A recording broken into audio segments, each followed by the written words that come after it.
Hey everybody, John Huber here, Maryland Education Network, brought to you by Maryland K-12. It is mid-August, and we are only about 2 weeks away from back to school time. I know that's that time of the year that the parents just love, or most parents anyway. For some, it's a very troubling time because they're worried about their kids going back to school.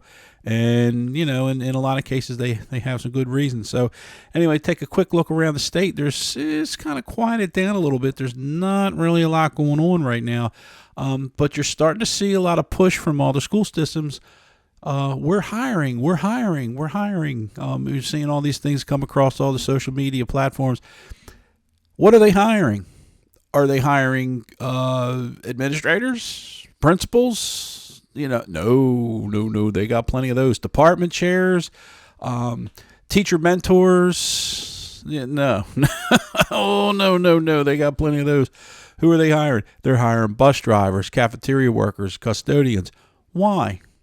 Because it's a very, very difficult job and people don't want to do it, and they're paying, Baltimore. I saw something today. I don't know if it's true or not. Baltimore County, has a new, advertisement out there paying like $20 an hour, $22 an hour, something like that. And, that's not bad money, considering, depending on your circumstance. But what I'm saying is, considering you get the full Baltimore County benefits, you get the full slate of benefits, which are pretty darn good benefits. But in any case, I read somewhere the Howard County's paying like $30 an hour for I haven't confirmed that yet, but I'll look into that. But anyway, why do they need these people? Why is it so hard to find bus drivers and cafeteria workers and whatever? The answer is obvious. It's obvious because the kids, the way the kids behave. Everybody knows it, and nobody wants to say anything about it. And it's the same thing. I was listening to WBAL radio this morning. They were just talking about all the shortages of teachers. They're becoming more and more of a shortage of teachers. Yes, of course. Have you seen the schools lately? Have you looked in the building? Have you looked inside? Have you been? Yes, there are. It is a very, very difficult a job, and they're increasing the pay. What's the deal with teacher shortage? Teachers don't want to teach because the kids act the way they do. Bus drivers don't want to drive the buses because the kids act the way they do. Custodians don't want to be around there because they have to go around and clean up behind this craziness. So it's it is obvious. Everybody knows it. So if it's so obvious, why doesn't anyone do anything about it? It's not that no one wants to do anything about it. It's just that it's very difficult to do something about. And the reason is because the anger and the blame, if you will, is misplaced. Everyone wants to blame the school building, the principal, the assistant principal. I don't know who's blame me for the assistant principal, the principal. But let me give you a little inside information here, folks. Assistant principals don't want these kids in there acting like that, and if they had anything to do with it, they would get rid of them tomorrow. And the same with the principals and the area superintendents and the superintendents, and to a certain extent the state superintendents. They don't want to deal with this craziness. But when you get into the laws and the regulations and the state board, okay, that's where you get into the state level politics, and that's where it starts to get blurry. Because I can tell you, in 2014, there was a big revision of all the state discipline issues. And then again in 2018 or 19, more revisions. And every time they make these revisions, they're not making it stricter. They're making it a little more lax. And how they're doing that is they continue to infuse these therapeutic means and restorative means. They want therapeutic responses to disciplinary issues. They want restorative issues, that sort of thing.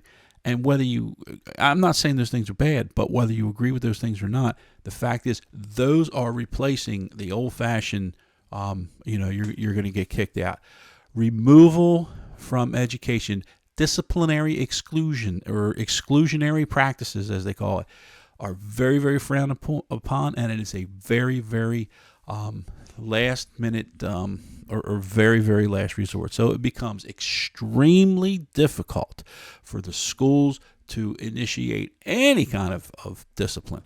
They can say all they want, but the bottom line is the kids, especially middle school and high school, they're just like, I'm not gonna do that. What are you gonna do to me? And to a sense, they're right, and everybody kind of knows it.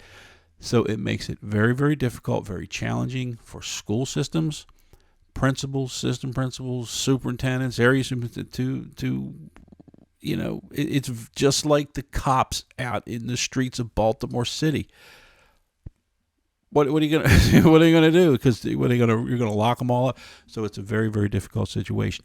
That is why there are so many shortages around in those areas. Now, what's the answer? I think the answer is at the state level. That the state level needs to create more alternative means for kids who are disruptive. We need more involuntary removals to say, hey, I'm sorry, you can't be here. This is what you've done. We're not going to take your education away. We're just going to move your education somewhere else, and we're going to get you out of the way of those kids who do want to be there and whatnot. Because you also have to remember that for every kid out there who does something, I'd say, and this is just my thing, 70 to 80% of the time, there's a parent behind the scene who's fighting for that kid saying he didn't do it. So it becomes very, very difficult. Anyway, that's my little shtick on teacher shortages. It is common sense, folks. It does not get any simpler than that. This is why we have shortages of teachers. This is why we have shortages of bus drivers and bus attendants and cafeteria workers. This is why. And everybody knows it, and it's almost impossible to do anything about it.